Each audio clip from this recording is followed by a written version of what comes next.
at the podium, Steph Curry talking to the media following his ejection in Game 6's loss. The last two fouls I had, I thought I didn't think I fouled either Kyrie or LeBron. That's just kind of my perception of the plays, and I had a reaction to it. It's obviously frustrating fouling out in the fourth quarter of a clinching game and not being out there with my teammates. So it got the best of me, but I'll be all right for next game. Kerr said he was actually happy that you showed that emotion. I mean, do you think you're funneling this energy in? Do you want to be angry going into Game 7? Do you want your teammates to be angry? Do you want Kerr to be angry? No, I mean, we have to show some fire for Game 7. It's a great opportunity for us at home in front of our fans to, again, try to win a championship. So we're going to need some emotion and some grit and toughness for that game.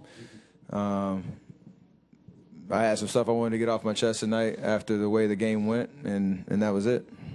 Diamond over here. Diamond Leon, Barry News Group. Steph, what were you feeling as you walked off the court? It looked like you kind of maybe had a smile on your face at the ridiculousness of the whole thing, but I was just curious, what was it like making that walk all the way back here, and what did you do in the locker room afterward?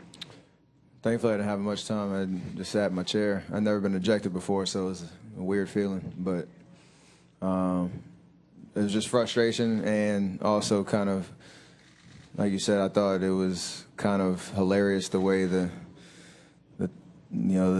last two fouls and me blowing up kind of unfolded, and some of the things that were said out there. So it's just kind of, it is a long walk because you want to, you don't want to foul out, don't want to get ejected, want to be out there with your teammates. But I immediately kind of started thinking about Game 7 and just, the opportunity. We got one game to win it all, and you got to take advantage of it. Tim, standing on the left. Tim Reynolds of the Associated Press. Steph, when you guys go 73-9, obviously there isn't a whole lot of adversity in a season like that. I mean, it wasn't easy. You guys made it look easy, but it obviously wasn't. The adversity you guys are going through now, though, the frustration you've talked about, can that fuel you almost, going into Sunday, or is it best pushed to the side and try to get ready for Game 7 with a clearer head? No, that's why we're in the finals. We were in adversity last series down 3-1 and had to rattle off 3 straight wins. So things haven't gone our way, despite how the regular season went. The playoffs hasn't been easy, hasn't been a breeze, hasn't been anything perfect about it. So yeah, it's frustrating, but the work we've put in and the opportunity we've given ourselves, with a Game 7 to win the finals at home, you got to be excited about that regardless of how these two games went. Obviously, we got to figure it out and make the necessary adjustments to slow them down a bit and get our offense going so that we can, take advantage of our home court. But nothing about our playoff run has been perfect, and that's kind of the consistent theme right now. And we got another opportunity on Sunday. David, back left. Steph, the last two games, LeBron's really controlled the game, both scoring and passing, and getting out in transition and creating opportunities for himself and other people. What has he been doing the last two games, and how do you get in front of him and try to keep him under control? He's playing great. He's doing things that are game-changing and helping his team win. So he's been more aggressive, I think, shooting the ball. And we've had some breakdowns, but, he's played well. There's no two ways around it. So tip your hat to him and come out Sunday with an aggression to hopefully clog some driving lanes early, not let him get a rhythm. Try to make him as uncomfortable as you can, force him in as many tough shots as you can, live with the results. You just play with toughness for 48 minutes while we're out there, and we can do it. We've shown we can do it, and excited for that opportunity. Ron over here on the right. Ron Krejcik from the San Francisco Chronicle over here. 2 quick questions.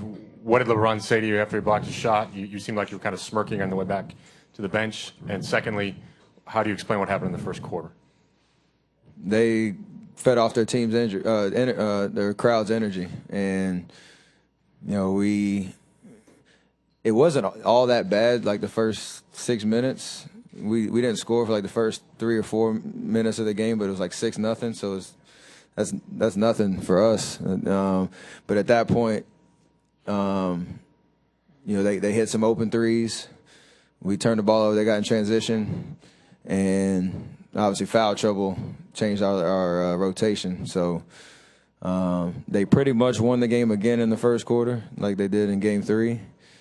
We made plenty of runs and clawed our way back to within 8, I think, twice.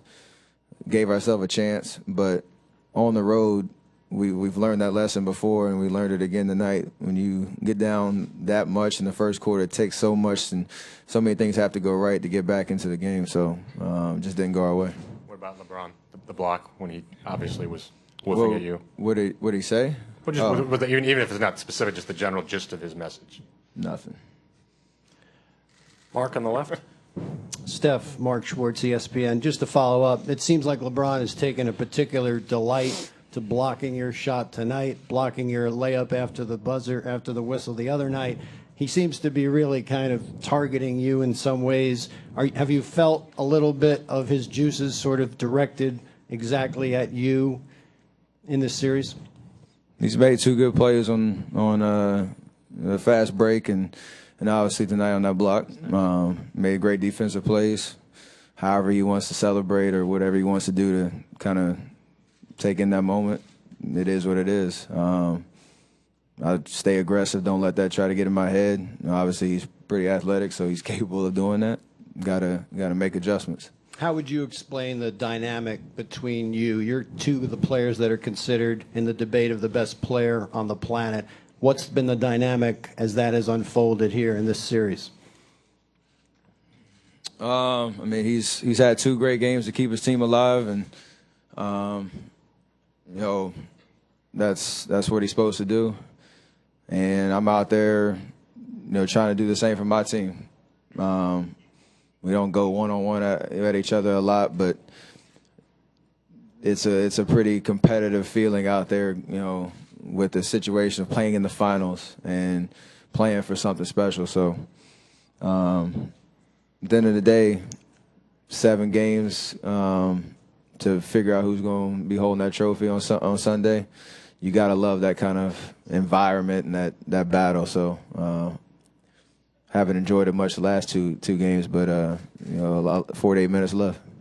Last 3 here in the front. Step down here on the right. Ray Jaski, ESPN 990. What has changed that any team would beat you guys 3 games out of 4, and mostly convincingly? I don't think anyone would have seen that the entire season, including the playoffs. What are you guys not doing so well? What is Cleveland doing so well? What has changed, and what needs to change for you come Sunday? The last 2 games, obviously, not having Draymond was different for us. Not an excuse for us losing, but different because of the rotations and whatnot. And we kind of stalled down the stretch of that game offensively.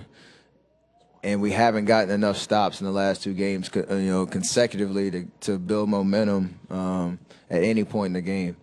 So that's the biggest thing, I think. The first quarter tonight, didn't give ourselves a chance in that first 12 minutes, and game 5 at home, we just our defense didn't show up. So both of those kind of factors, how we start and how we defend, will determine Game 7. You and Clay, if I could follow that up, you and Clay were kind of struggling